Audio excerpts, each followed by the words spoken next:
Hello friends, चलो अपन start करते हैं। रजिस्ट्रेशन चैप्टर मस्त चैप्टर है, एकदम इजी सा चैप्टर है। ध्यान से सुनना, आराम से दिमाग में बैठ जाएगा। इस चैप्टर से कई बार स्ट्रेट फॉरवर्ड क्वेश्चंस भी आते हैं एग्जाम में, 4 मार्क्स के, मतलब दो दो मार्क्स के दो। और कई बार ऐसा होता है कि ये बड़े क्वेश्चन का पार्ट होता है। बट हाँ, ये चैप्टर ऐसा नहीं है कि इंपॉर्टेंट नहीं है, आप इसको छोड़ नहीं सकते इस चैप्टर को। ठीक है, क्योंकि इसमें बहुत सारी बात होती है। ज़्यादातर ये चैप्टर थियोरिटिकल क्वेश्चन ही इससे ज़्यादातर आते हैं, बट एक आध बार ही कभी प्रैक्टिकल क्वेश्चन आया है इससे। ठीक है, तो समझो ये चैप्टर क्या सिखाता है, समझो। सर, ये चैप्टर हम पढ़ रहे हैं जो है रजिस्ट्रेशन। अब ये बात आती है सर कि क्या जीएसटी में रजिस्टर कराना ज़रूरी है। देखो, बहुत सारे लोग हैं इंडिया में जो जीएसटी में बिना रजिस्टर करे भी चल रहे हैं। अब एक स्टूडेंट बोला, सर अगर मैं रजिस्टर ना कराऊं तो कुछ इम्पैक्ट है। देखो, जिस दिन पकड़ाओगे कि आपको रजिस्टर कर देना चाहिए था, जीएसटी पे करना चाहिए था, आप नहीं कर रहे हो, चोरी चकारी कर रहे हो, तो उस दिन सरकार आपके खिलाफ इंटरेस्ट, पेनल्टी, टैक्स सब लेगी। हम रजिस्टर इसलिए भी करते हैं क्योंकि अब मैं आपसे कनेक्ट करता हूँ पीछे के सेक्शंस, पीछे के चैप्टर्स, कि सर हम रजिस्टर इसलिए करते हैं क्योंकि सेक्शन 16 बीच में आता है, और सेक्शन 16 हमें ये बोलता है कि जब तक आप रजिस्टर नहीं करोगे मैं आईटीसी नहीं दूंगा। आप जब तक रजिस्टर नहीं करोगे सामने वाले से आउटपुट टैक्स नहीं ले पाओगे। तो रजिस्टर करना हमारे लिए जरूरी है। जब तक हम रजिस्टर नहीं करेंगे हम जीएसटी में काम नहीं कर पाएंगे। बात समझ आई? बैठा है दिमाग में? देखो सर, अगर आप रजिस्टर करते हो तो लीगली रिकॉग्नाइज सप्लायर होते हो, प्रॉपर टैक्स पे कर सकते हो, क्रेडिट ले सकते हो, सामने वाले से टैक्स कलेक्ट कर सकते हो। रजिस्टर करने के बहुत सारे फायदे। ठीक है सर, जीएसटी में कोई सेंट्रलाइज रजिस्ट्रेशन नहीं होता। ये मजेदार बात है सर, जीएसटी में सेंट्रलाइज रजिस्ट्रेशन नहीं होता सर। तो एक स्टूडेंट बोला, सर फिर कैसे चलता है? State wise registration. जैसे मान लो मैं भी छत्तीसगढ़ में हूँ, तो यहाँ मैं अगर जीएसटी का काम करता हूँ तो मैं यहाँ रजिस्टर करूंगा। अब मान लो मैं अपनी नेक्स्ट ऑफिस मुंबई में खोलता हूँ, तो मुंबई में मेरे को रजिस्टर करना पड़ेगा। दिल्ली में खोलता हूँ तो दिल्ली में रजिस्टर करना पड़ेगा।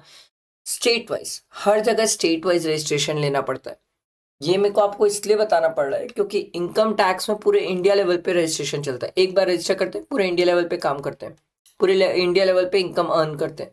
बट जब बात जीएसटी की होती है तो आपको हर स्टेट वाइज जाके रजिस्टर करना पड़ता है। क्लियर? जीएसटी में कोई टैक्स स्पेसिफिक रजिस्ट्रेशन नहीं होता, मतलब सीजीएसटी के लिए अलग रजिस्टर, एसजीएसटी के लिए अलग रजिस्टर, ऐसा नहीं होता। कोई पर्सन अगर जीएसटी में रजिस्टर है तो वो आदमी सी का भी काम कर सकता है, एस का भी काम कर सकता है, आई का भी काम कर सकता है, यूटीजीएसटी का भी काम कर सकता है, सब काम कर सकता है। तो जब आप जीएसटी में रजिस्टर होते हो तो सभी टाइप के टैक्सेस के काम करने के लिए आप रजिस्टर होते हो। समझ आई कहानी? ये मैं आपका बेसिक फंडा डेवलप किया। अब मेरी बात ध्यान से सुनते जाना, अच्छे से समझते जाना। यहाँ से प्रॉपर चैप्टर चालू होता है और बहुत काम का है सर। सेक्शन 22 सर, ठीक है, सबसे पहला सेक्शन ये बताता है सर कि कौन पर्सन लायबल फॉर रजिस्ट्रेशन है, उनके लिए क्या थ्रेशोल्ड लिमिट है। इन्होंने बोला सर चार ऐसे स्टेट है जिनको हम प्यार से बोलते हैं MMNT, मणिपुर, मिजोरम, नागालैंड, त्रिपुरा। 4 ऐसे स्टेट्स है जिनके लिए लिमिट कितनी है? 10 लाख। अगर इन 4 स्टेट्स में आपका एग्रीगेट टर्नओवर 10 लाख से ऊपर जाता है तो आपको रजिस्टर करना पड़ेगा। ठीक है, क्या लिमिट है sir? 10 lakh. 10 lakh in respect of goods and in respect of service. ठीक है, तो मणिपुर, मिजोरम, नागालैंड, त्रिपुरा, ये चार स्टेट्स में मैं अगर काम करता हूँ, मेरा टर्नओवर अगर 10 लाख से ऊपर गया तो मेरे को रजिस्टर करना पड़ता है। क्लियर? आगे देखो, कुछ स्टेट्स है जिनके लिए थ्रेशोल्ड लिमिट 20 लाख है। अब 20 लाख वाले कौन से स्टेट है? ये सर अरुणाचल प्रदेश, मेघालय, सिक्किम, उत्तराखंड, पुडुचेरी और तेलंगाना। इसको अपन, मैं आप लोगों के लिए जब हैंड रिटन नोट्स बनाऊंगा ना तो इसके मस्त न्यूमोनिक्स बना दूंगा ताकि ये बहुत इजी तरीके से अच्छे से याद रहे। तो ये कुछ स्टेट्स हैं, ठीक है, जिन स्टेट्स के लिए लिमिट कितनी है सर? 20 लाख। अब अगर आपका टर्नओवर 20 लाख से ऊपर गया, चाहे आप गुड्स का काम कर रहे हो चाहे आप सर्विस का काम कर रहे हो, तो आपको रजिस्टर करना पड़ेगा। Crystal clear? इसके अलावा इन्होंने बोला बाकी जितने भी स्टेट्स हैं, जैसे मैं छत्तीसगढ़ में रहता हूँ तो छत्तीसगढ़ यहाँ पर कवर्ड है। इन्होंने बोला सर जितने भी स्टेट्स है बाकी उन सब स्टेट्स के लिए सरकार ने क्रिस्टल क्लियर बोला, अगर आप सर्विस का काम करते हो तो 20 लाख की लिमिट है, अगर आप गुड्स का काम करते हो तो 40 लाख की लिमिट है, और अगर आप गुड्स एंड सर्विस दोनों का काम करते हो तो 20 लाख की लिमिट है। क्लियर हुआ? Crystal clear. आगे बढ़ते हैं, कुछ बातें और समझाता हूं।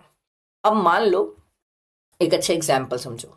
मान लो वर्धमान सर छत्तीसगढ़ में काम कर रहे हैं, ठीक है, एक्सक्लूसिवली गुड्स का काम करते हैं, तो उनके लिए लिमिट कितनी हो गई सर? 40 लाख। अब मान लो वर्धमान सर की एक ऑफिस मणिपुर में भी है, ठीक है। अब बात ये आ रही है सर, मणिपुर में भी वर्धमान सर गुड्स का ही काम कर रहे हैं। क्वेश्चन ये आ रहा है सर कि वर्धमान सर के लिए लिमिट अब 40 लाख रहेगी कि सर 10 लाख हो जाएगी? एक बात हमेशा याद रखना सर, अगर आप ये अदर स्टेट्स में काम करते हो जहां पर आपको 40 लाख की लिमिट मिलती है, और स्पेशल कैटेगरी स्टेट्स में काम करते हो जहां लिमिट 10 लाख रहती है, तो सर उस केस में आपके ऊपर 40 लाख की लिमिट अप्लाई नहीं होती है। आपके लिए लिमिट रिड्यूस हो जाती है कहां तक? 10 लाख। तो अब आपके लिए लिमिट कितनी मानी जाएगी सर? 10 लाख। समझ आया? तो वर्धमान सर भले ही एक्सक्लूसिवली गुड्स का काम कर रहे हैं, अब उनके लिए लिमिट 40 लाख नहीं रहेगी, 10 लाख रहेगी। तो जैसे ही 10 लाख के ऊपर जाएगा वर्धमान सर को रजिस्टर करना पड़ेगा। समझ आया? बैठा दिमाग में? क्लियर? Crystal clear? इसमें बहुत सारे स्टूडेंट्स को डाउट होता है, और भी कुछ पॉइंट्स है जो मेरे को लगता है कि जब मैं आप लोगों के लिए हैंड रिटन नोट्स के पॉइंट्स बनाऊंगा तो मैं उसमें आपको लिख के दूंगा, जो बहुत सारी चीज़ें हैं जो छोटी छोटी दिमाग में स्टूडेंट्स के आते हैं, जो डाउट होते हैं। मैं अभी भी बोलता हूँ, आप चाहो तो नोट कर सकते हो, मुझे कोई इशू नहीं है, ये सब चीज़ें आप नोट कर लो जो मैं बोलते जा रहा हूँ। यही सब तो नोट्स है सर, और क्या होते हैं? रनिंग नोट्स या वर्किंग नोट्स या क्लास नोट्स, यही नोट्स होते हैं। एक स्टूडेंट का मन में क्वेश्चन आया, सर मेरा एक क्वेश्चन था, मान लो वर्धमान सर छत्तीसगढ़ से गुड्स का काम करते हैं और सर मणिपुर में ना पेट्रोल बेच रहे हैं। बोला अच्छा। तो सर उसने मुझसे पूछा, सर अब इस केस में क्या आपकी टर्नओवर की लिमिट रिड्यूस होगी? मैं बोला नहीं यार, मणिपुर में मैं एक्सक्लूसिवली नॉन टैक्सेबल सप्लाई कर रहा हूँ, तो उस केस में मेरी लिमिट रिड्यूस नहीं होगी। तो एक स्टूडेंट बोला, सर मेरा भी एक डाउट, मान लो आप छत्तीसगढ़ में गुड्स का काम कर रहे हो और मान लो आप मिजोरम में एग्जेम्प्ट सप्लाई का काम कर रहे हो, एक्सक्लूसिवली एग्जेम्प्ट सप्लाई का, तो भी सर आपकी क्या लिमिट रिड्यूस होगी? नो, लिमिट रिड्यूस नहीं होगी। समझ आया? ये दो पॉइंट होते हैं जो बहुत कंफ्यूज करते हैं स्टूडेंट्स को, नोट करके रख लेना। एक्सक्लूसिवली नॉन टैक्सेबल और एक्सक्लूसिवली एग्जेम्प्ट के केस में मेरी लिमिट रिड्यूस नहीं होती है, ठीक है, नहीं होती है। क्लियर हुआ? बैठे हैं दिमाग में? आगे बढ़ते हैं। अब इतनी लड़ाई जब हम लड़ ही रहे हैं तो सबसे पहला क्वेश्चन यही आता है, सर एग्रीगेट टर्नओवर क्या होगा? क्योंकि बिना एग्रीगेट टर्नओवर के क्या मतलब, बातें कैसे करोगे आप? रजिस्ट्रेशन करने के लिए हमें एग्रीगेट टर्नओवर देखना होता है ना। तो इन्होंने बोला, sir aggregate turnover to include total turnover of all branches with same PAN number. Sir तो वर्धमान सर छत्तीसगढ़ में जो पैन नंबर यूज कर रहे थे वही पैन नंबर तो मणिपुर के लिए भी यूज करेंगे। एक स्टूडेंट बोला, सर मेरा एक क्वेश्चन था, मान लो आप मणिपुर के लिए पेन नंबर चेंज कर दिए तो? मैं बोला, यार एक बात बता, अगर पेन नंबर चेंज हुआ तो आदमी चेंज नहीं हो जाएगा? आप समझो, पेन नंबर ही तो मेरी आइडेंटिटी है सर। अब अगर आप पेन नंबर चेंज कर दोगे तो मेरी आइडेंटिटी तो चेंज हो गई ना सर। अब जिसका पेन नंबर लियो वो अलग पर्सन हो जाएगा। आ रही है बात समझ? फिर वो मेरे एग्रीगेट टर्नओवर में क्यों आएगा? समझो ना, मेरे पैन नंबर से तो मैं जितना काम करता हूँ वही आएगा, उसका पैन नंबर उसकी पहचान, वो अपना एग्रीगेट टर्नओवर निकालेगा। क्लियर हुआ? बैठा दिमाग में? अगला, sir outward supply on reverse charge. समझाता हूं इसको, एकदम अच्छे से समझाता हूं, ध्यान से सुनना। सर जब आप वर्धमान सर का एग्रीगेट टर्नओवर निकालने बैठे हो, ठीक है, तो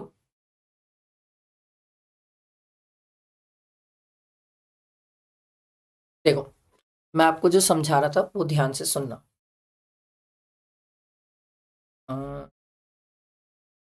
शीट लेके समझा देता हूँ। मान लो वर्धमान सर अपना एग्रीगेट टर्नओवर निकाल रहे हैं, ठीक है।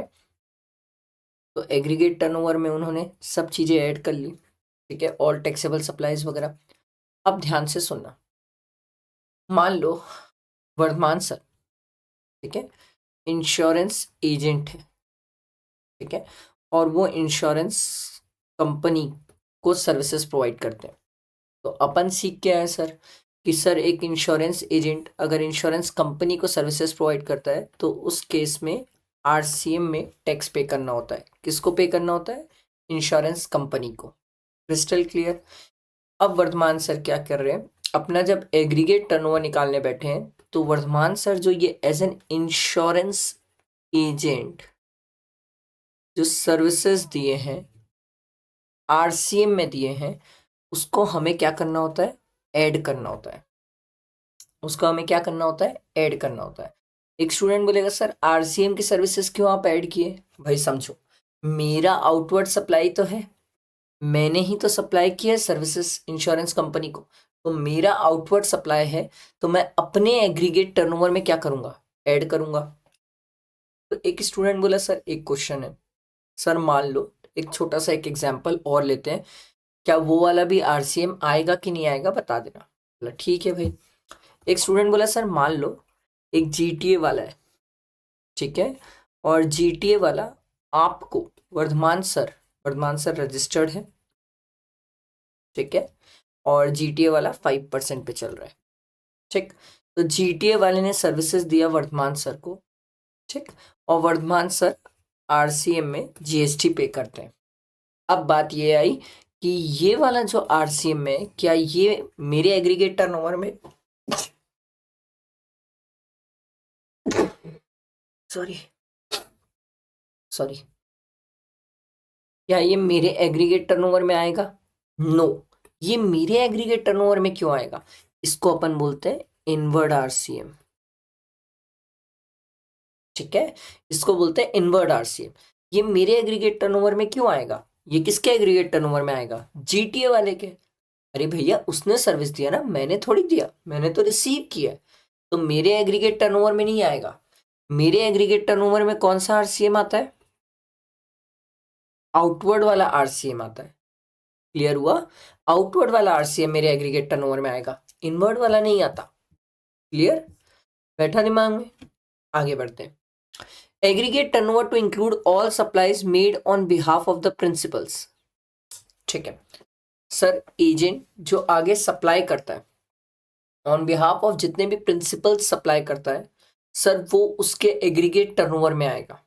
मतलब एजेंट हो सकता है सर एक प्रिंसिपल का एजेंट ना हो, बहुत सारे प्रिंसिपल्स हो जिनके एजेंट हो, ठीक है। तो अगर एक एजेंट मल्टीपल प्रिंसिपल्स का एजेंट है और वो सबके बिहाफ में सप्लाई करता है तो सरकार बोली जो एजेंट प्रिंसिपल्स के बिहाफ में सप्लाई करता है आगे अपने नाम से सप्लाई करता है, सरकार बोली उस केस में वो एजेंट के टर्नओवर में आएगा, ठीक है।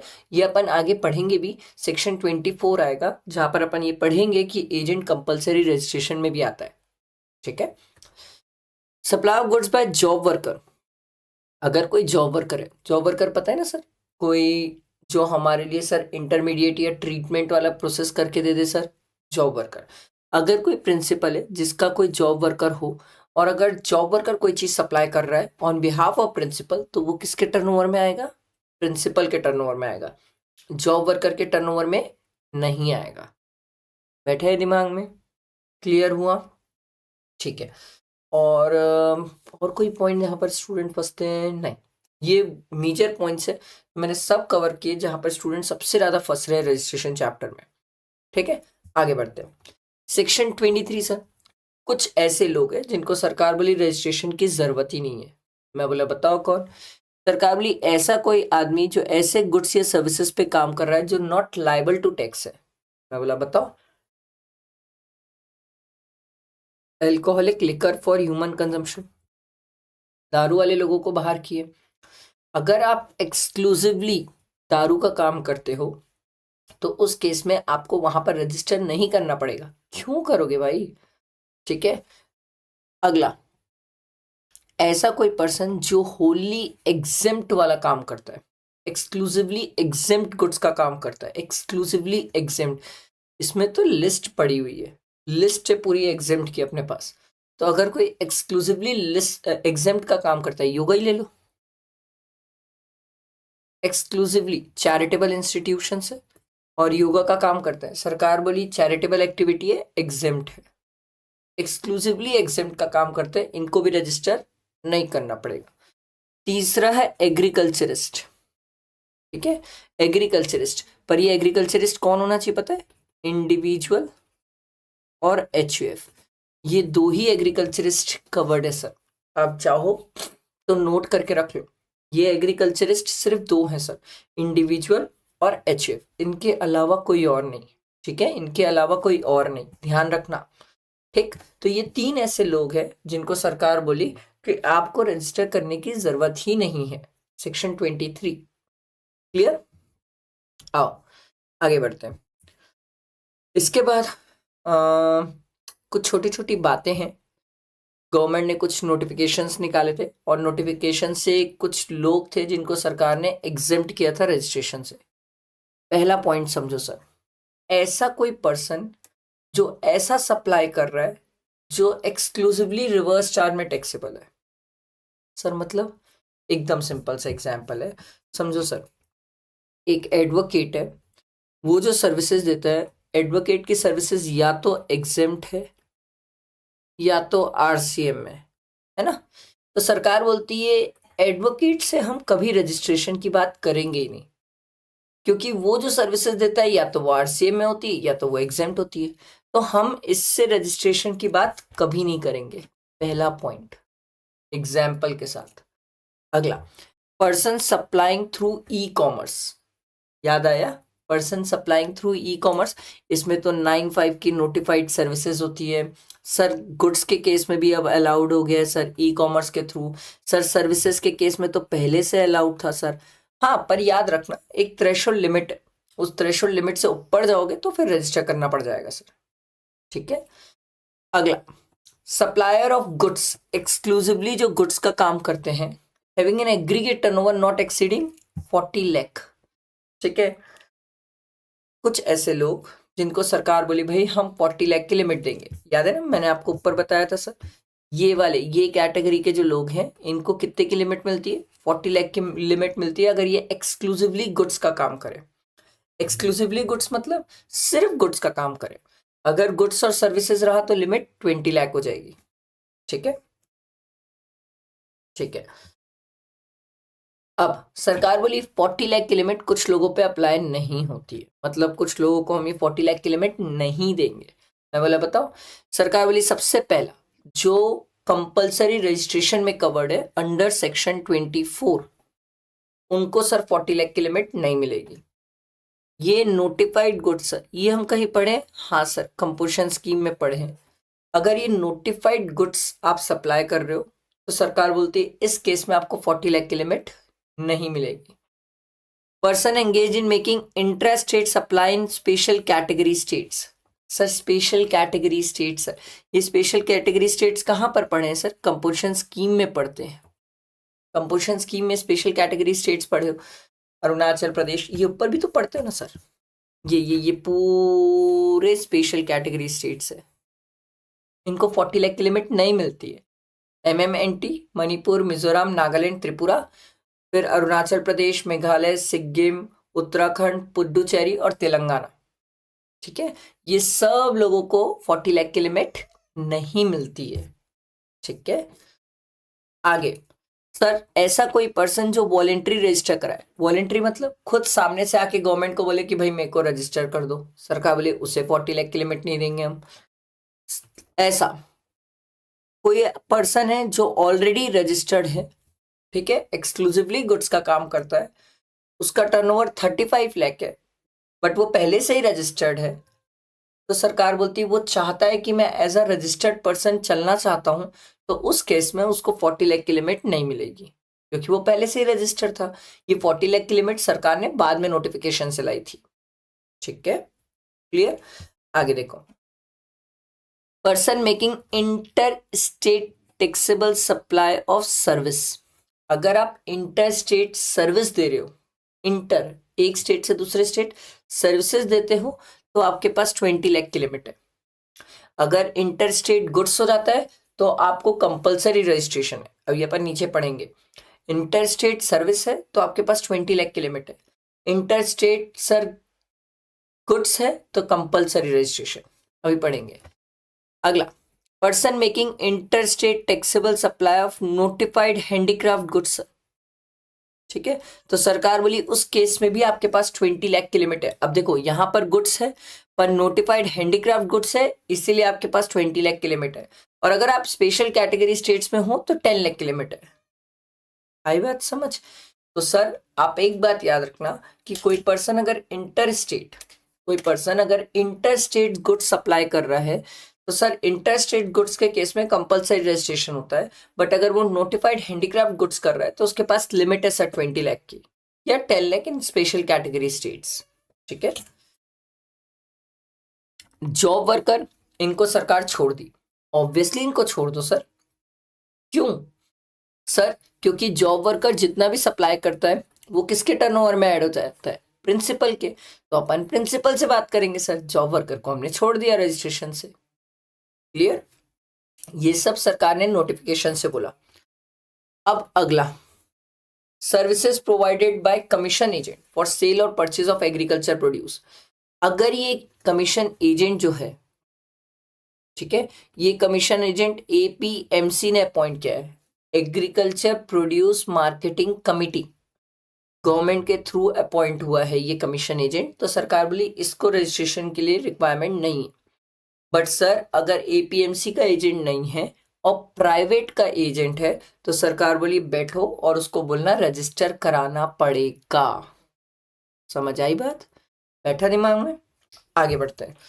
सर एग्रीगेट टर्नओवर में एज सच तो चीजें इजी है, बट स्टिल मैं आपको एक बात ध्यान दिलाना चाहूंगा कि सर जब आप aggregate turnover for the registration purpose निकालते हो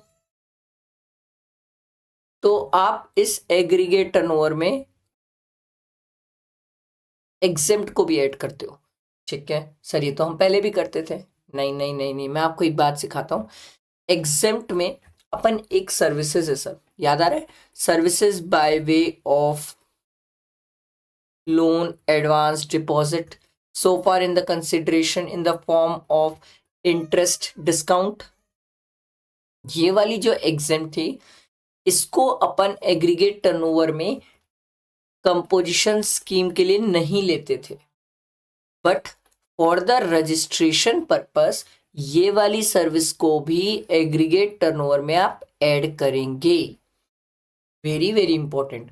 और कोई चेंज नहीं है, बाकी एग्रीगेट टर्नओवर का मतलब सेम है, बस एक ही चेंज होता है। स्टूडेंट कंफ्यूज होते हैं कि सर एग्रीगेट टर्नओवर दो अलग अलग जगह अलग अलग बातें करता है। हाँ सर अगर आप कंपोजिशन स्कीम के लिए बोलोगे तो इसको नहीं लेते हैं, और सर अगर रजिस्ट्रेशन पर्पस के लिए बोलोगे तो इसको ले लेते हैं सर। तो हमें ध्यान रखना पड़ेगा कि सर हमसे जो एग्रीगेट टर्नओवर बोल रहा है वो किस पर्पस के लिए बोल रहा है, इसको नोट करके रख लेना। ये इसी को तो ट्रिकी पॉइंट बोलते हैं सर। यही है जो अलग अलग चैप्टर का कॉम्बिनेशन है और ट्रिकी पॉइंट्स है, यही आपको कनेक्ट करना सीखना है, यही चीज आपको अच्छे से सीखनी है। ठीक है, बाकी चैप्टर्स तो सभी याद करते हैं सर, सबको सब चीजें इंडिविजुअली याद रहती है, बट ये जो कनेक्ट करके याद रखने वाली बात है ना, ये ध्यान रखने वाली बात है। अगला, सरकार ने, मैंने आपको बताया था सर, अगर कोई ई कॉमर्स ऑपरेटर के थ्रू गुड्स सप्लाई कर रहा है तो सरकार ने उसको भी थ्रेशोल्ड लिमिट दी। ठीक है, बट सरकार ने कुछ कंडीशन रखा कि ये बंदा इंटर स्टेट सप्लाई नहीं करेगा। ठीक है, एक से ज्यादा स्टेट्स में काम नहीं करेगा, अपना पैन नंबर देगा सर। ठीक है, और अपना पैन नंबर डिटेल्स वगैरह देगा, यूनिक एनरोलमेंट नंबर मिलेगा, उसके थ्रू काम करेगा। एक से ज़्यादा एनरोलमेंट नंबर नहीं ले सकता। ये आप एक बार रीड कर सकते हो, ये जो कंडीशन है एक बार रीड कर सकते हो। मैं आपको सिर्फ इतना बोलूँगा, आपको ये याद रखना है कि हम ई कॉमर्स ऑपरेटर के थ्रू अगर गुड सप्लाई कर रहे हैं तो भी हमारे पास लिमिट होती है रजिस्ट्रेशन की, प्रोवाइडेड सर हम एक से ज़्यादा स्टेट्स में काम ना करें। ये ध्यान रखना सर। ठीक है, और इंटर स्टेट सप्लाई गुड्स ना करें। ये 2 पॉइंट सबसे इंपॉर्टेंट ध्यान रखना। तीसरा इनकेस अगर याद ही रखना हो तो पैन नंबर देना जरूरी है सर। ऑब्वियस सी बात है, बिना पेन के आपको कैसे पकड़ेंगे सर कि आप एक से ज्यादा स्टेट में काम कर रहे हो कि उसी स्टेट में काम कर रहे हो। क्लियर? आओ सेक्शन 24 सर, कंपलसरी रजिस्ट्रेशन। सरकार ने बोला इन लोगों को बोलना कि आपके पास कोई थ्रेशोल्ड लिमिट नहीं है, आप आओ चुपचाप बैठो, अगर 1 रुपए का भी जीएसटी में काम करते हो तो आपको रजिस्टर करना पड़ेगा। आप 1 रुपए का भी काम करते हो तो सर सेक्शन 24 में सबसे पहला पॉइंट है, ऐसा कोई पर्सन जो इंटर स्टेट टैक्सेबल सप्लाई कर रहा है। किसका सर? गुड्स का। अभी सिखाया था गुड्स का। सर्विस के केस में आपके पास लिमिट है सर, सर्विस के केस में है, गुड्स के केस में इन्होंने बोला कोई लिमिट नहीं है। पर मैं कैसे याद रखता हूं सर, गुड्स भी अगर नोटिफाइड हैंडीक्राफ्ट गुड्स है तो मेरे पास लिमिट है, और उसके अलावा दूसरा कोई भी गुड्स होगा तो मेरे पास लिमिट नहीं है। ये सब चीजें आपको ऐसे नोट करके रखनी चाहिए, ठीक है। अगला, casual taxable person making taxable supply. Sir casual taxable person है सर, इनको सरकार बोली आप कंपलसरी रजिस्ट्रेशन में आते हो। Compulsory, casual taxable person compulsory registration में आता है। बट कई सारे स्टूडेंट मुझसे एक क्वेश्चन पूछते हैं सर कि एक सर्कुलर था जिसमें ये लिखा था कि अगर कैजुअल टैक्सेबल पर्सन अगर नोटिफाइड हैंडीक्राफ्ट गुड्स का काम करे तो उसे भी लिमिट मिलती है। मैंने बोला हाँ, बट बाकी अगर कोई भी चीज काम कर रहा है कैजुअल टैक्सेबल पर्सन तो उस केस में वो कंपलसरी रजिस्ट्रेशन में आता है और उसे लिमिट नहीं मिलेगी। समझ आया? बैठा दिमाग में? ठीक है, क्लियर। आगे बढ़े। ठीक, सरकार बोली कुछ ऐसे लोग हैं जिनको तो हम डायरेक्टली बोलते हैं कि आप आओ जीएसटी में रजिस्टर कर लो। पहला, ऐसा पर्सन जिसको आरसीएम में जीएसटी पे करना है। सर कौन? Insurance company. अपने एग्जाम्पल के लिए इंश्योरेंस कंपनी को सरकार ने बोला आओ, इनको बोलो बैठेंगे और ये रजिस्टर करेंगे, क्योंकि इनको आरसीएम में जीएसटी पे करना है, इनको हम ऑप्शन नहीं दे रहे। ई कॉमर्स ऑपरेटर जो 95 वाले, इनको तो डेफिनेटली रजिस्टर करना पड़ता है क्योंकि ये आरसीएम में ही तो जीएसटी पे करते हैं, सप्लायर तो पे नहीं करता सर। नॉन रेसिडेंट को हम छोड़ेंगे नहीं सर। गवर्नमेंट है सर, टीडीएस सर, अगर टीडीएस काटना है तो आप पहले रजिस्टर करो। सर एजेंट, सर एजेंट जो प्रिंसिपल के व्याप में आगे सप्लाई करता है, सरकार बोली उसको बोलो। इनपुट सर्विस डिस्ट्रीब्यूटर हमारे सिलेबस में नहीं है, इंटर के सिलेबस में नहीं है, फाइनल के सिलेबस में आता है input service distributor. Sir e commerce operator जो ये टीसीएस वाले हैं, सर कहाँ पर आते हैं सर ये? ठीक है, एक तो ये यहाँ पर है, देखो सर ई कॉमर्स ऑपरेटर जो टीसीएस वाले अंडर सेक्शन 52 जो हमसे टीसीएस कलेक्ट करते हैं, सरकार बोली इनको भी रजिस्टर करना पड़ेगा। और ऐसा कोई पर्सन जो सप्लाई कर रहा है थ्रू ई कॉमर्स ऑपरेटर जहां पर टीसीएस कलेक्ट होता है, उसको भी रजिस्टर करना पड़ेगा कंपलसरी। बट गवर्नमेंट ने सर गुड्स और सर्विसेज के केस में आपको लिमिट प्रोवाइड की है। ये वाले पॉइंट पे थोड़ा सा ध्यान रखना कि सर ई कॉमर्स ऑपरेटर के थ्रू अगर कोई पर्सन सप्लाई कर रहा है गुड्स या सर्विसेज तो सरकार ने लिमिट प्रोवाइड की है, बट कंडीशनल लिमिट है। या आप एक स्टेट से ज़्यादा स्टेट में काम नहीं कर सकते, आप पैन नंबर प्रोवाइड करिए, इंटर स्टेट सप्लाई नहीं करेंगे, वो सब अगर आप कंडीशन कंप्लाई करते हैं तो आपके पास लिमिट है। और अगर आप वो कंडीशंस कंप्लाई नहीं करते हैं, मतलब मैं अगर एक ई कॉमर्स ऑपरेटर के थ्रू एक से ज्यादा स्टेट्स में काम करता हूं तो सरकार बोलती है उस केस में आप कंपलसरी रजिस्ट्रेशन के अंदर फॉल करते हैं। समझ आया? बैठा दिमाग में? क्लियर हुआ? ये ध्यान रखना सर, ठीक है। इसमें कंफ्यूजन होता है स्टूडेंट को, सर ये OIDR सर्विसेज इंटर वालों के लिए नहीं होती और गवर्नमेंट कल के दिन किसी और को नोटिफाई करेगी तो अपन देख लेंगे सर। अब आओ section 25 sir, procedure for registration. क्या प्रोसीजर है सर? सिंपल है सर, जब भी कोई पर्सन लाइबल टू रजिस्टर है वो विद इन 30 डेज अप्लाई कर देगा रजिस्ट्रेशन के लिए सर, ठीक है। जैसे मान लो मैं 1 जनवरी को लाइबल टू रजिस्टर था तो सरकार बोली 31 जनवरी तक आप क्या करो सर, अप्लाई कर दो रजिस्ट्रेशन के लिए। सर आप एक स्टेट से ज़्यादा स्टेट्स में काम करते हो तो हर स्टेट्स में अप्लाई करो सर रजिस्ट्रेशन के लिए। सर आप SEZ में काम करते हो, नॉन SEZ में काम करते हो तो अलग अलग रजिस्ट्रेशन लेना पड़ेगा सर। सर टेरिटोरियल वाटर में काम करते हो सर तो नियरेस्ट कोस्टल लाइन में आपको जाके रजिस्ट्रेशन लेना पड़ेगा सर। आ रहा है समझ? अपन वॉलेंट्री रजिस्ट्रेशन भी ले सकते हैं, एक से ज्यादा अगर हम रजिस्ट्रेशन लेते हैं तो इसको हम डिस्टिंक्ट पर्सन मानते हैं। और ये डिस्टिंक्ट पर्सन हम कहाँ सीखे हैं सर? शेड्यूल 1 में बहुत अच्छे से सीखे हैं सर।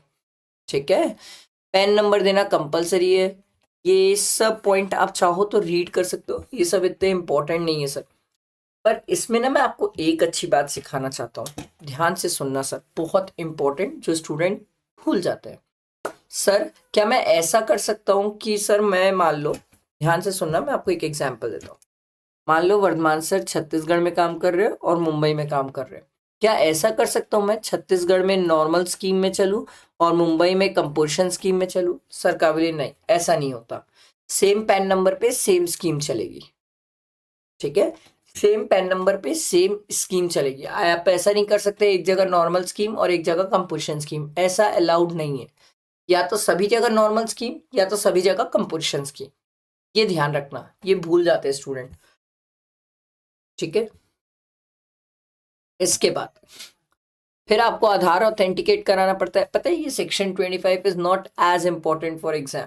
इसको एक बार जस्ट नॉलेज के लिए हम रीड करते हैं कि हमें आधार ऑथेंटिकेट कराना पड़ता है। सरकार बोलती है सबको आधार ऑथेंटिकेट कराओ। ठीक है, कुछ लोग हैं जिनके ऊपर आधार ऑथेंटिकेशन अप्लाई नहीं होते हैं। ठीक है, वो सरकार नोटिफाई करती है। फिर आधार ऑथेंटिकेशन के लिए ये ऐसे पूरा मैंने चार्ट में प्रोवाइड किया है। आप एप्लीकेशन सबमिट करने के बाद आधार ऑथेंटिकेट कराओ। आपने अगर आधार ऑथेंटिकेट कराया, सब चीज सही निकला तो आरसी विद इन 7 डेज दे देंगे। अगर आपका आधार ऑथेंटिकेट नहीं हुआ तो फिर क्या होगा? प्रॉपर ऑफिसर आएगा आपके पास, फिर आपका फिजिकल वेरिफिकेशन होगा सर, प्लेस का। सर कि आप जिस जगह से बोल रहे हो बिजनेस कर रहे हो वहां से कर रहे हो कि नहीं। अगर वो सेटिस्फाइड हो गया तो आरसी ग्रांट कर देगा, नहीं सेटिस्फाइड हुआ तो शो कॉज कर देगा सर, और आपका आरसी कैंसिल भी कर सकता है सर। ठीक है, क्लियर हुआ सबको? बैठा दिमाग में? तो विद इन 7 डेज, 7 डेज के अंदर प्रॉपर ऑफिसर को सर चेक क्या बोलते हैं, मेरा आधार ऑथेंटिकेट चेक करना होगा सर। ठीक है, अगर मान लो 7 डेज के अंदर उसने कोई ऑब्जेक्शन नहीं लिया, 30 डेज के अंदर फिजिकल वेरिफिकेशन नहीं हुआ, या फिर 7 डेज के अंदर मैंने रिप्लाई किया बट उसने कोई रिस्पॉन्स नहीं किया, कौन कौन? जीएसटी ऑफिसर ने। तो इन सब केसेस में क्या मान लिया जाता है सर? डीम्ड अप्रूव मान लिया जाता है। डीम्ड अप्रूव मतलब मान लिया जाता है कि आप जीएसटी में रजिस्टर हो गए हो सर। मैं आपको समझाता हूँ। मान लो मैंने आधार ऑथेंटिकेट कराया, उसमें कुछ मिस्टेक निकली, तो सर जीएसटी ऑफिसर ने विद इन 7 डेज कुछ बोला ही नहीं। सर मैंने आधार नंबर ही नहीं दिया, विद इन 30 डेज वो मेरे पास आया ही नहीं फिजिकल वेरिफिकेशन के लिए। या तो सर उसको मेरे आधार ऑथेंटिकेशन को लेके कुछ डाउट था, उसने शो कॉज किया, मैंने शो कॉज का रिप्लाई किया, और उस रिप्लाई के 7 डेज के अंदर उसने मुझे कुछ बोला ही नहीं कि सर हाँ ठीक है, ओके है, गलत है, कुछ बोला ही नहीं।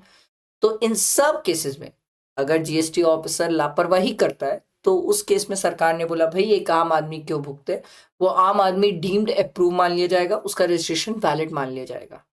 क्लियर?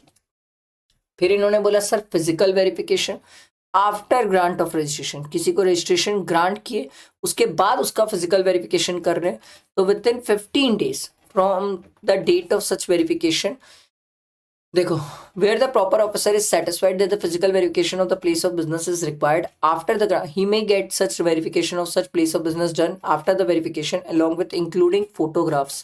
ये मैंने देखा है सर, वो लोग आते हैं, वेरिफिकेशन करते हैं, फोटो वोटो खींचते हैं और उसको अपलोड करते हैं सर। ठीक है, और with in 15 days, 15 working days के अंदर उन लोग पूरी सब चीज़ें डिटेल्स वगैरह अपलोड करते हैं सर। नहीं तो क्या प्रूफ है कि वो फिजिकल वेरिफिकेशन करने आए थे सर।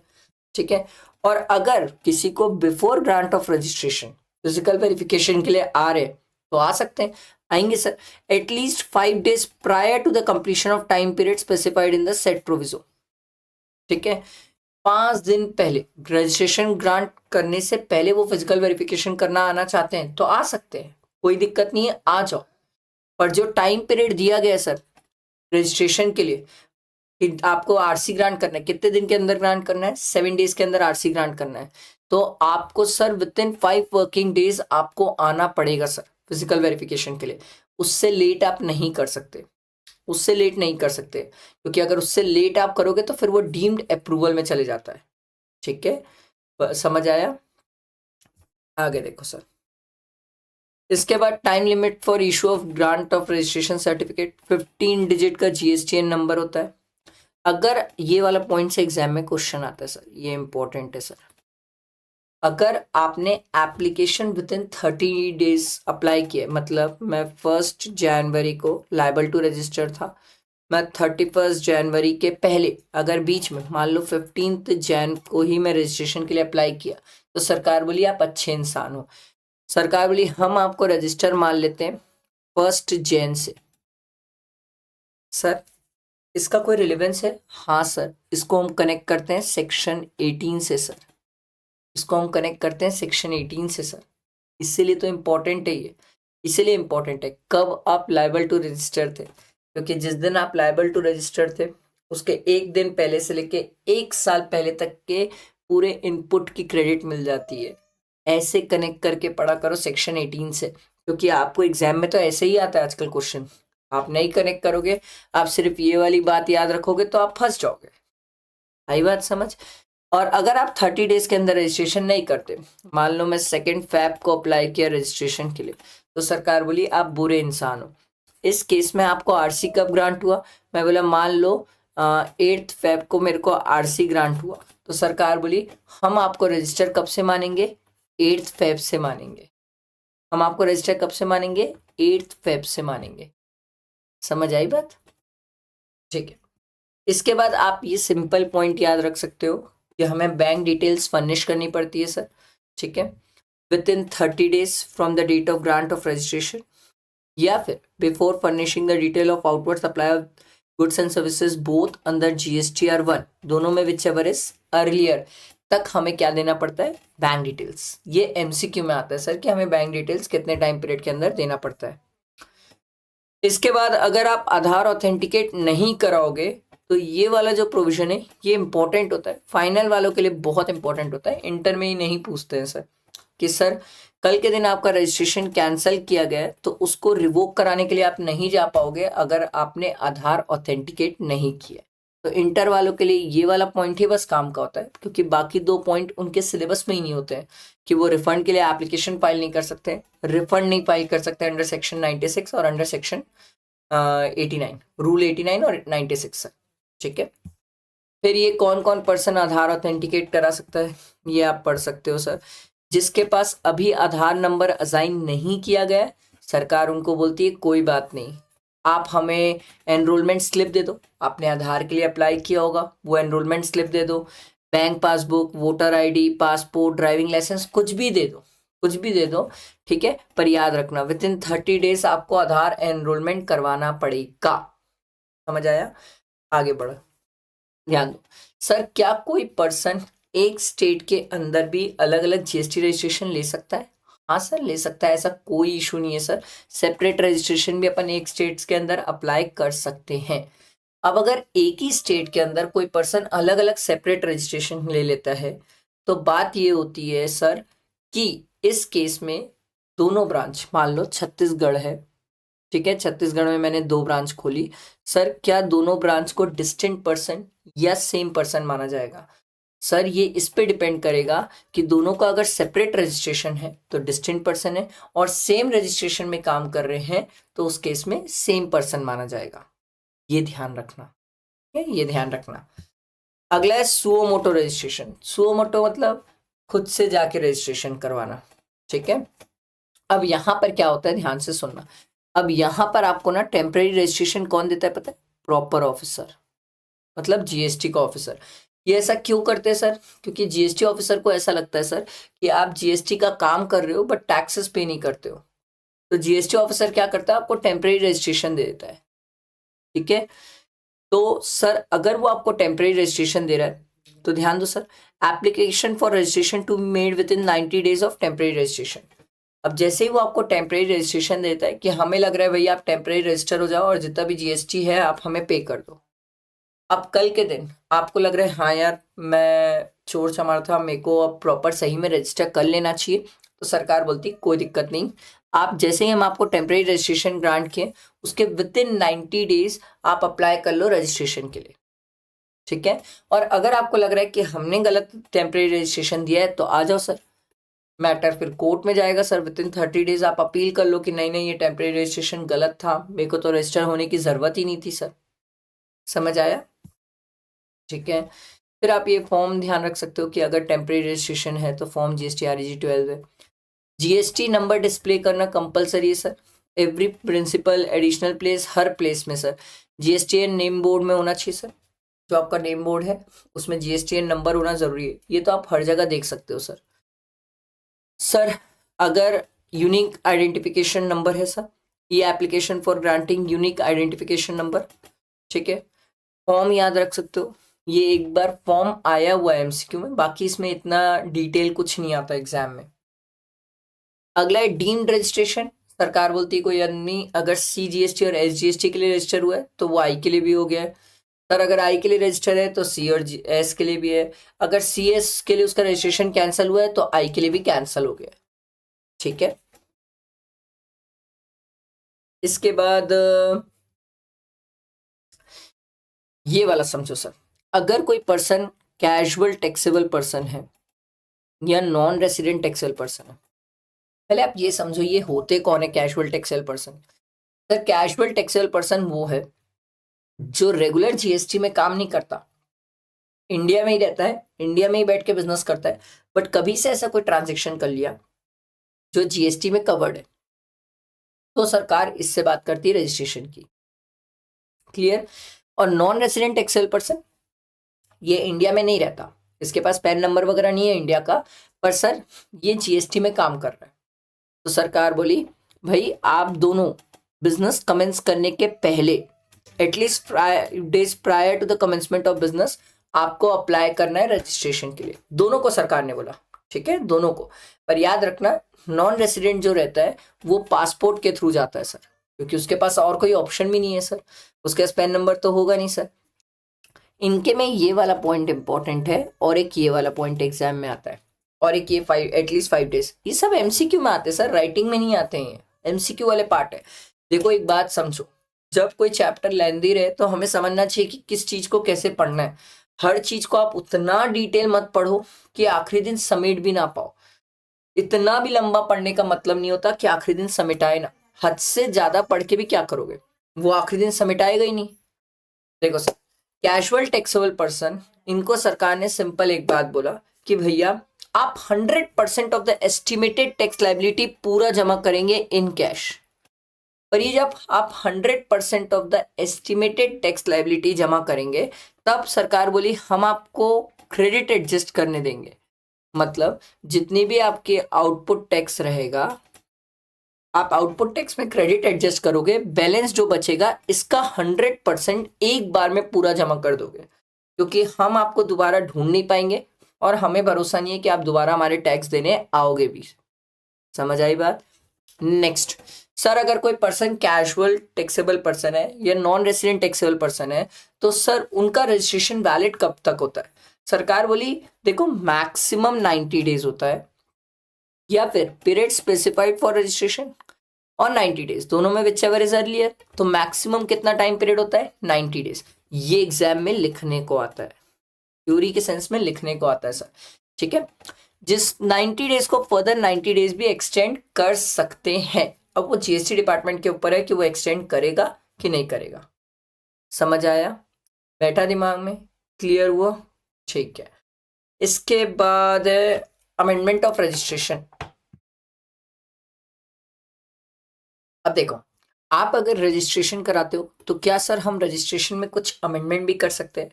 मतलब मान लो कल के दिन मैंने GST में रजिस्टर कराया, रजिस्टर कराने के बाद मेरे को लगा यार मेरे को मोबाइल नंबर चेंज करना है, ईमेल आईडी चेंज करना है। सरकार बोली कर सकते हो। देखो इन्होंने बोला चेंजेस 2 टाइप के होते हैं, एक होता है नॉन कोर एरिया चेंज, मतलब छोटे मोटे चेंज, और एक होता है कोर एरिया चेंज। मैं बोला दोनों में डिफरेंस क्या है? बोले बहुत डिफरेंस है, समझो इसको। जो नॉन कोर एरिया चेंज है जैसे मोबाइल नंबर चेंज करना, ईमेल आईडी चेंज करना, ये तो आप OTP से चेंज कर लो, हमें कोई दिक्कत नहीं है। इसको आप आराम से OTP से चेंज कर सकते हो, इससे हमें कोई दिक्कत नहीं। बट अगर कोर एरिया से रिलेटेड चेंजेस है, बड़े चेंजेस है, मैं बोला कोर एरिया से रिलेटेड, बोले देखो आप बिजनेस का नेम चेंज कर रहे हो, एड्रेस ऑफ प्रिंसिपल प्लेस या एडिशनल प्लेस चेंज कर रहे हो, कोई पार्टनर, कर्ता, एचयूएफ, डायरेक्टर, इनको चेंज कर रहे हो, सरकार बोली ये सब ना हम बड़े चेंज मानते हैं। और अगर ये बड़े चेंज है तो जैसे ही ये चेंज करते हो आप, विद इन 15 डेज आपको ये चेंजेस के बारे में डिटेल्स बताना पड़ेगा सर। ठीक है, विद इन 15 डेज आपको ये डिटेल्स शेयर करना पड़ेगा डिपार्टमेंट को कि भाई हमने अपना डायरेक्टर बदला है, हमने अपना कर्ता बदला है, या हमने सर कोई भी बड़े चेंजेस किए, कोर एरिया के चेंजेस। अब ये कोर एरिया के चेंजेस जो है, ठीक है, ये इफेक्टिव कब होंगे सर? ठीक है,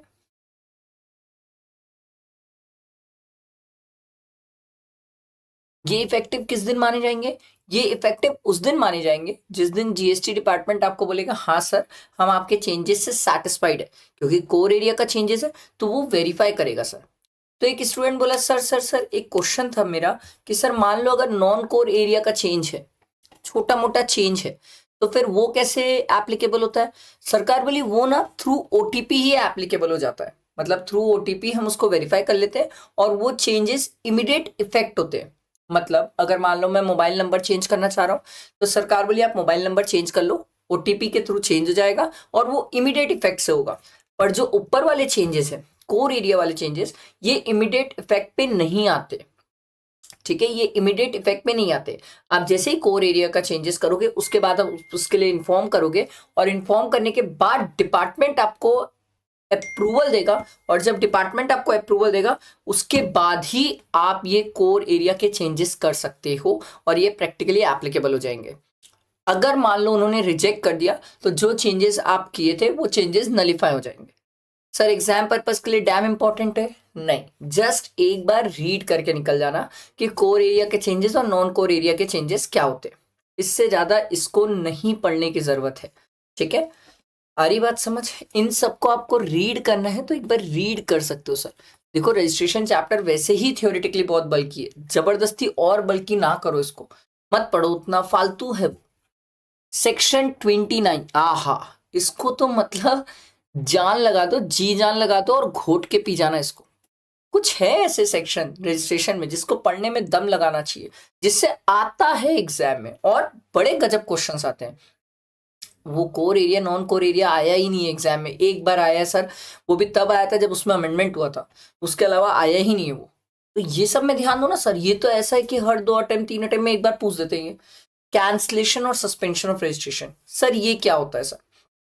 अब क्या होता है, मैं जीएसटी में रजिस्ट्रेशन लिया, अब मेरे को लग रहा है यार मेरा जीएसटी में रजिस्ट्रेशन फालतू है, मेरा टर्नओवर कम हो गया है, मैं बिजनेस बंद कर रहा हूं, तो मैं रजिस्ट्रेशन अपना कैंसिल कर सकता हूं सर। अब कैंसिलेशन 2 तरीके से होता है, सुओ मोटो मैं खुद से कर लूं, या तो जीएसटी ऑफिसर को लगता है ये आदमी चोर है, इसका रजिस्ट्रेशन कैंसिल कर देना चाहिए। ठीक है, दोनों चीजें पॉसिबल है। पहले बात करते हैं जहां पर मैं खुद जा रहा हूं जीएसटी ऑफिसर को बोल रहा हूं भाई मेरा टर्नओवर 2 लाख रुपए हो गया है और ये बजट सुनने के बाद तो 1 लाख रुपए हो गया है, प्लीज प्लीज मेरा रजिस्ट्रेशन कैंसिल कर दो। समझ आ रही है मेरी बात? तो सर उस केस में मैं खुद गया ऑफिसर के पास और जाके बोला कि भैया मेरा रजिस्ट्रेशन कैंसिल कर दो।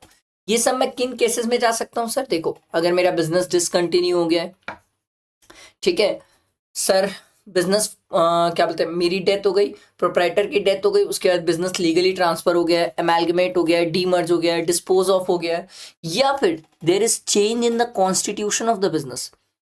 एक स्टूडेंट बोला सर इसका एक आध कोई एग्जाम्पल है? हाँ सर, अगर आप पेन नंबर चेंज करते हो ना सर तो constitution of the business change हो जाता है सर, क्योंकि पेन नंबर ही एक इंसान की पहचान होती है और पेन नंबर बदला मतलब आदमी ही बदल गया। ठीक है, समझ आया? और ऐसा कोई आदमी जो बोल रहा है भाई अब मैं no longer liable to register हूं क्योंकि सर मेरा टर्नओवर 2 लाख रुपए, अबे छोड़ दो बे, 20 लाख के नीचे तो जीएसटी की बात नहीं है। आ रही बात समझ? तो वो पर्सन अप्लाई करता है कि भैया मेरा रजिस्ट्रेशन कैंसिल कर दो। अब एक बात ध्यान रखना, ऐसा नहीं होता है कि आपने बोला रजिस्ट्रेशन कैंसिल तो वो कैंसिल लिखता है और हो जाता है, ऐसा नहीं होता है सर। डिपार्टमेंट है, गवर्नमेंट है, इट विल टेक टाइम। तो होता ये कि सर मान लो मैंने 1 जनवरी को अप्लाई किया कि मेरा रजिस्ट्रेशन कैंसिल कर दो, एग्जाम्पल दे रहा हूँ, ठीक है, और मान लो उनको 15 फेब लग गया मेरा रजिस्ट्रेशन कैंसिल करने के लिए। ठीक है, तो इतने टाइम पीरियड मैं जीएसटी से सस्पेंडेड रहता हूं। सस्पेंडेड मतलब मैं जीएसटी का काम नहीं कर सकता। ऑब्वियस सी बात है सर। अब आप एक बात बताओ, यहां पर अगर मेरे को जीएसटी का काम करने मिल जाएगा तो मैं लोगों को लूट नहीं दूंगा, उनसे आउटपुट में टैक्स ले लूंगा, पीछे क्रेडिट के मजे ले लूंगा, बहुत धमाल कर लूंगा सर। तो सरकार बोली जिस दिन आपने अप्लाई किया रजिस्ट्रेशन कैंसिल के लिए और जब आपका एक्चुअली कैंसिल हो रहा है, इसके बीच में आप जीएसटी से सस्पेंडेड रहते हो। सस्पेंडेड मतलब आप जीएसटी का काम नहीं कर सकते। बात समझ आई? फिर हमने पढ़ा सर कुछ ऐसे केसेस है जहां पर प्रॉपर ऑफिसर आपका कैंसिल कर सकता है रजिस्ट्रेशन। सर कंपलसरी कैंसिल करेगा ना रे बाबा ना, मे कैंसिल द रजिस्ट्रेशन। उसको लगता है कि कैंसिल करना चाहिए तो कर देगा सर। ठीक है, अब कौन कौन से ऐसे केसेस है? सर क्या ये इंपॉर्टेंट है? डैम इंपॉर्टेंट है सर। क्या ये थियोरिटिकली एग्जाम में लिखने को आए हैं 5 मार्क्स का क्वेश्चन आया sir theoretically, what are the cases where the proper officer can cancel the registration. कोई स्टूडेंट इसके साथ मजाक नहीं करेगा। मेरे को दिक्कत नहीं, आपको करना है आप करो मजाक, पर बिल्कुल करने की सोचना भी मत सर। ठीक है, तो देखो सर, सबसे पहला, a registered person has contravened any provision of the act और द रूल्स देयर अंडर। आपने कोई प्रोविजंस तोड़ा है या अप्लाई नहीं किया है या तो कुछ गड़बड़ घपला किया है सर। मैं बोला बताओ किस टाइप के घपले? बोले पहला देखो sir, he does not conduct any business from the declared place of business। जो आपने रजिस्ट्रेशन में बताया था कि आप छत्तीसगढ़ से बिजनेस करोगे, बिजनेस ही नहीं कर रहे हो वहां से। अच्छा ठीक है। दूसरा, आप बिल बना रहे हो बिना सप्लाई किए गुड्स और सर्विसेज। मतलब किस लेवल के चोर हो, बोगस बिल बनाने का काम करते हो। अच्छा। तीसरा, एंटी प्रॉफिटरिंग मेजर में बोला ये क्या होता है बे? बोले भैया इसका सिर्फ नाम याद कर लो क्योंकि ये फाइनल के लिए एप्लीकेबल होता है, इंटर में तो ये है भी नहीं। तो मतलब अगर एक स्टूडेंट इंटर वाला ये पॉइंट ना भी लिख के आया तो उसका मार्क्स नहीं कटता सर। ठीक है। Violate the provision of rule 10A। बोले ये क्या है बे? बोले बैंक डिटेल्स नहीं दिया। मैं बोला हाँ वो पढ़ के आया था 30 डेज के अंदर बैंक डिटेल्स देना पड़ता है। बोले वेरी गुड, 30 डेज के अंदर बैंक डिटेल्स नहीं दिया। बोला ठीक है। अगला, avail input tax credited in violation of section 16। बोले हाँ सेक्शन 16 में वो 4 कंडीशन थी। बोले वेरी गुड, आपने सेक्शन 16 की 4 कंडीशन कंप्लाई नहीं की और गलत तरीके से क्रेडिट लिया। ठीक है भाई।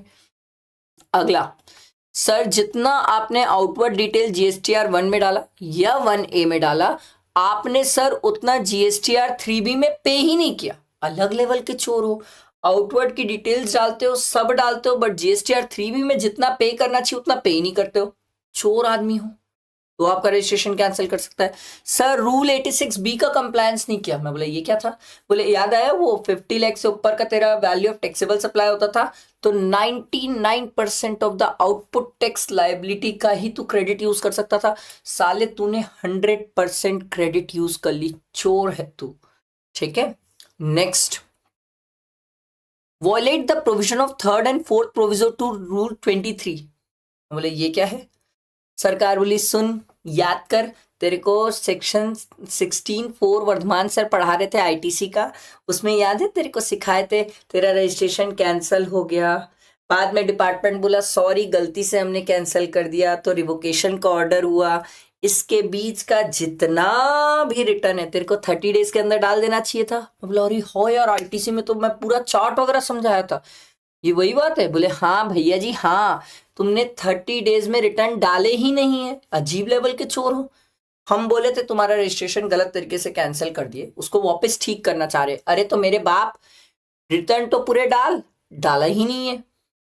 अगला, सर एक पर्सन जो रजिस्टर्ड है वो रिटर्न फाइल ही नहीं करता अंडर सेक्शन 39 में। बोले अंडर सेक्शन 39? बोले GSTR 3B। यार अगर सेक्शन याद नहीं तो कोई बात नहीं, GSTR 3B की रिटर्न नहीं डाला और कंटिन्यूअस पीरियड फॉर 6 मंथ तक नहीं डाला है। सरकार बोली देखो नहीं लगता चोर आदमी है। बोला हाँ लग रहा है। सरकार बोली जिसने sir GSTR 3B QRMP scheme वाले। मैं बोला ये कौन है? Quarterly return monthly payment scheme वाले लोग, ये लोग 2 टैक्स पीरियड तक कंटिन्यूअसली GSTR 3B नहीं डाले। मैं बोला हाँ इनका तो क्वार्टरली जाता है। बोले वेरी गुड, 2 क्वार्टर की लोग GSTR 3B नहीं डाले। बोला और कोई भी है? सरकार बोले अरे अभी लिस्ट खत्म कहाँ हुई है, देख कोई आदमी कंपोजिशन स्कीम वाला है, ठीक है, और उसने पिछले 3 महीने, sorry, due date of furnishing of said return से 3 महीने तक रिटर्न नहीं डाली। मैं बोला सुनो ना, इन लोग तो एक ही रिटर्न डालते हैं, GSTR 4। सर का बोली वेरी गुड, तेरे को याद है? मैं बोला हाँ हाँ, और मैं ये भी सीखा हूँ सर कि ये 30 जून को डालते हैं सर, लास्ट डेट इनकी। सर का बोली परफेक्ट, 30 जून से 3 महीना गिन लो सर, जुलाई, अगस्त, सितंबर, 30 सितंबर तक भाई साहब रिटर्न नहीं डाल रहे कंपोजिशन स्कीम वाले। क्लियर? अगला, कोई registered person other than composition scheme वाला जो कंटिन्यूअस टैक्स पीरियड में रिटर्न ही नहीं डाल रहा है, कंटिन्यूअसली रिटर्न नहीं डालता, ये भी इंसान। अगला, ऐसा कोई आदमी जो वॉलेंट्री रजिस्ट्रेशन लिया है। मैं बोला वॉलेंट्री मतलब? बोले सामने से आके बोला कि मैं जीएसटी में रजिस्टर होना चाहता हूं, तो सरकार बोली हो जा, पर सर वो रजिस्टर होने के विद इन 6 मंथ्स बिजनेस चालू ही नहीं कर रहा है, अबे तो रजिस्टर क्यों हुआ? तो भी रजिस्ट्रेशन कैंसिल कर सकते हैं। अगला, ये तो आप भी समझते हैं सर, कोई आदमी अगर फ्रॉड करे, विलफुल मिस स्टेटमेंट करे, जानबूझ के कोई चीज गलत बोले, कोई चीज छुपा दे, सप्रेशन ऑफ फैक्ट, तो इन सब केसेस में आपका रजिस्ट्रेशन कैंसिल हो सकता है। मैं ऐसा नहीं बोल रहा हूं कैंसिल हो गई, हो सकता है, पर याद रखना जब भी किसी को मारते हैं, मारने से पहले एक बार उसकी बात जरूर सुनी जाती है कि भाई हम आपका रजिस्ट्रेशन कैंसिल करने जा रहे हैं, आप बताइए हम क्यों ना कैंसिल करें। एक बार आपको अपॉर्चुनिटी ऑफ बीइंग हर्ड देंगे, और जब तक प्रोसीडिंग चल रहा है आप जीएसटी से रजिस्ट्रेशन में सस्पेंडेड हैं, मतलब आप जीएसटी का काम नहीं कर सकते। बैठा दिमाग में, जीएसटी का काम नहीं कर सकते। तो एक आदमी बोला अच्छा हुआ मेरा रजिस्ट्रेशन कैंसिल कर दिए, मेरा जीएसटी पे करने का बन रहा था 1 लाख रुपए, मैं नहीं दूंगा। सरकार बोली पागल है बे, तेरा रजिस्ट्रेशन कैंसिल भी कर देंगे ना तो जो तेरी लाइबिलिटी है ना पुरानी वाली, वो तेरे को पे करना ही पड़ेगा, तू उसको पे करने से नहीं बच सकता। बोला अच्छा ऐसा भी है क्या? और बोले कैंसल अगर तेरा SGST और UTGST में किए तो वो CGST में भी कैंसलेशन माना जाएगा। जैसे ही कैंसलेशन होगा सर, तुम्हारे पास जितनी भी स्टॉक की ITC पड़ी हुई है और जो आउटपुट टैक्स जो तुम्हारा है, दोनों में whichever is higher government को पे करना पड़ेगा। ऑब्वियस सी बात है, अब आप क्रेडिट यूज कर नहीं सकते, और आउटपुट में जितना टैक्स आपका बनता है वो आपको सरकार को देने का बनता है, तो सरकार बोली दोनों में विच एवर इज हायर जो रहेगा वो आपको हमें पे करना पड़ेगा। मैं बोला फिर कैपिटल गुड्स का कैसे करोगे? बोले वो प्रोपोर्शनेट करते हैं। मैं बोला ये कहां पर सीखा हूं मैं? बोले सेक्शन 18 याद है? सेक्शन 18 में सीखा था, कैपिटल गुड्स जिनकी लाइफ 5 इयर्स मानी जाती है, फिर प्रोराटा प्रोपोर्शनेट करते हैं अपन, डिवाइडेड बाय 60 करते हैं, मंथ्स करते हैं, जितने टाइम पीरियड हम मंथ के लिए यूज किए। मैं बोला अच्छा हाँ यार, हाँ ठीक ठीक ठीक ठीक ठीक, ये वैसे होगा सर। क्लियर हुआ? आओ सर, इसके बाद आपको इसके बाद ये जो प्रोसीजर है, आप ये प्रोसीजर वाले पॉइंट्स आप एक बार रीड कर सकते हो कि आपका रजिस्ट्रेशन कैंसिल के लिए जाएगा, फिर अगर आप उनके कैंसिलेशन के रजिस्ट्रेशन मतलब रजिस्ट्रेशन कैंसिलेशन के ऑर्डर से अगर सेटिस्फाइड नहीं हो तो फिर आप डिपार्टमेंट से लड़ लो, फिर शो कॉज होगा, फिर रिप्लाई होगा, फिर ऑर्डर पास होगा। ये आप रीड कर सकते हो, ये दिस इज नॉट इम्पोर्टेंट, आप एक बार रीड कर लो काफी है। हाँ, ये अगर इन केस याद रखना हो तो application for cancellation of registration with in 30 days, ये थोड़ा सा ध्यान रखना, ठीक है। इसके अलावा ये वाली बात ध्यान रख लेना, एक बार एग्जाम में आई हुई है कि सर अगर कोई पर्सन है जिसका रजिस्ट्रेशन कैंसिल कर रही थी डिपार्टमेंट, और वो आदमी इतना अच्छा निकला, देव मानुस निकला, उसे लगा सर मेरा रजिस्ट्रेशन कैंसिल हो रहा है, तो उसने क्या किया, जितने भी पेंडिंग रिटर्न्स है, जीएसटी की लायबिलिटी सब पे कर दिया। तो सरकार बोलती है उस केस में जो हम आपका रजिस्ट्रेशन कैंसिल कर रहे थे हम उसे ड्रॉप कर देंगे, मतलब हम आपका रजिस्ट्रेशन कैंसिल नहीं करेंगे। अबे क्यों करोगे सालो, मेरे से रिटर्न मिल गई, मेरे से टैक्स मिल गया, अब क्यों करोगे मेरा कैंसिल? ठीक है, आई बात समझ? सस्पेंशन ऑफ रजिस्ट्रेशन मैंने आपको समझाया सर। सस्पेंशन कब होगा सर? सिंपल सा कंसेप्ट है सर, सस्पेंशन तब होता है सर जब आपका रजिस्ट्रेशन कैंसिल के लिए और मतलब अप्लाई होता है, और जिस दिन कैंसिल होता है उसके बीच का टाइम पीरियड आप जीएसटी से सस्पेंडेड रहते हो, आप काम नहीं कर सकते सर। ठीक, एक और केस अच्छा है याद रखने वाला कि सर अगर आपके अकाउंट में सिग्निफिकेंट डिफरेंसेस और एनोमलीज मिला रिटर्न में, ठीक है, मतलब सरकार बोलती है इनवर्ड और आउटवर्ड का डिटेल, या आउटवर्ड का डिटेल और जीएसटीआर 3B मैच नहीं कर रहा है। आप कुछ भी डाल रहे हो, जीएसटीआर 1 में जितनी लाइबिलिटी दिखा रहे हो जीएसटीआर 3B में पे ही नहीं कर रहे हो सर। आपका एनोमोलीज है, डिफरेंसेस है, आते हैं सर, डिफरेंसेस आते हैं सर, आते हैं, विश्वास करो।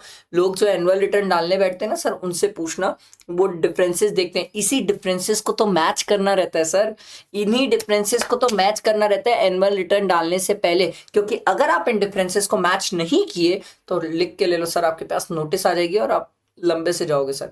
तो ये डिफरेंसेस अगर हैं तो वो आपका रजिस्ट्रेशन सस्पेंड कर सकते हैं, जरूरी नहीं है करेंगे, कर सकते हैं सर। और अगर आपने रूल 10 है, bank details with in 30 days नहीं दी तो भी आपका रजिस्ट्रेशन सस्पेंड कर सकते हैं। क्लियर हुआ बात, बैठा दिमाग में? ठीक है, इसके बाद और क्या चीज है ना, इसके बाद तो ठीक है, ये है सर। और sir revocation for cancellation of registration. Sir मेरा रजिस्ट्रेशन कैंसल हो गया, ठीक है, अब कैंसल हुआ तो मैंने डिपार्टमेंट को बोला आपने मेरा गलत तरीके से रजिस्ट्रेशन कैंसिल किया है सर, आप उसको रिवोक करो। तो सर ये रिवोक करने के लिए, मुझे अप्लाई करने के लिए इन्होंने बोला sir with in 90 days from the service of cancellation order. जिस दिन उन्होंने मुझे कैंसलेशन ऑर्डर दिया है उसके विद इन 90 डेज मुझे अप्लाई करना पड़ेगा, एप्लीकेशन देना पड़ेगा कि भाई आपने मेरा रजिस्ट्रेशन गलत तरीके से कैंसिल किया, कैंसिल नहीं होना चाहिए था। तो वो मेरी बात सुनेंगे, उसके बाद उनको जो ठीक लगेगा वो वैसा ही करेंगे सर। जो ठीक लगेगा, उनको लगेगा नहीं मेरी बात सही थी तो मेरा रजिस्ट्रेशन वैलिड कर देंगे, उन्हें लगता है नहीं मैं बकवास कर रहा हूँ तो मेरा रजिस्ट्रेशन कैंसिल ही रहेगा सर। ठीक है, हाँ, ये 90 डेज को फर्दर 90 डेज और एक्सटेंड करा जा सकता है, जो मैक्सिमम कहाँ तक जा सकता है, 180 डेज सर। ठीक है, ये मैंने आपको बता चुका सर। पेंडिंग रिटर्न्स आपको 30 डेज के अंदर फाइल करना पड़ेगा, ये सेम कहानी है सर। कैंसलेशन हो भी जाएगा तो भी आपको पुराने रिटर्न्स, टैक्स वगैरह सब पे करना पड़ेगा, ये मैंने आपको बता दिया। ये आप रीड कर सकते हो, ये सब चीजें मैंने आपको बता दी है सर, ये सब मैंने ऊपर आपको एक्सप्लेन किया, आप इसको वापस रीड कर सकते हो। ठीक है, order for approval of restoration application with in a 30 days. Sir order for approval 30 days है और disposal of application with in a period of 30 days है सर। ठीक है, आई बात समझ, बस ये इतना ही है सर। ठीक है, क्लियर हुआ? ये हमारा रजिस्ट्रेशन चैप्टर सिंपल था, इजी था, कुछ ही इंपॉर्टेंट बातें थी जो मैंने बहुत अच्छे से आपको समझाया। स्टिल आपको कोई डाउट्स है तो मुझसे पूछ सकते हो। तो ये हमने रजिस्ट्रेशन कंप्लीट किया, आई होप बहुत हेल्प किया होगा ये चैप्टर। अभी और भी आगे चैप्टर आने वाले, टैक्स इनवॉइस है और कौन सा अकाउंट्स रिकॉर्ड्स है, पेमेंट ऑफ टैक्स है, बहुत सारे चैप्टर्स, सभी का रिवीजन आएगा। तो आपको मेरे साथ रहना है, इस चैनल पे बने रहो, इस चैनल पे टैक्स की बहुत सारी चीजें हैं सर। ठीक है, चलो, थैंक यू।